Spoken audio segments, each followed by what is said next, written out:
Il signore di Milano scrisse al Doge di Venezia dicendo: so che c'è il più grande artista vivente, vorrei che venisse a Milano per farmi un ritratto. Risposta: ho chiesto, ma Antonello non verrà a Milano poiché ritiene quella città rozza, per cui preferisce tornare nella sua Messina. Ti mando un artista che, benché non sia al suo livello, però sa dipingere. Ti mando Leonardo da Vinci.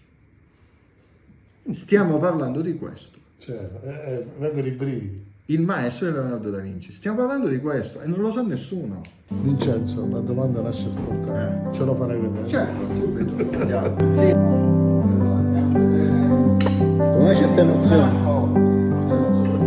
Questa cosa già ce l'ha fatto sul mondo. Signor Franco, sì, per favore, apre la sala dell'Antonello, grazie. Allora siamo arrivati. Dove siamo arrivati? E adesso siamo arrivati dal padrone di casa, colui che da oltre 5 secoli accoglie i visitatori col suo sorriso acuto, intelligente, beffardo, sarcastico.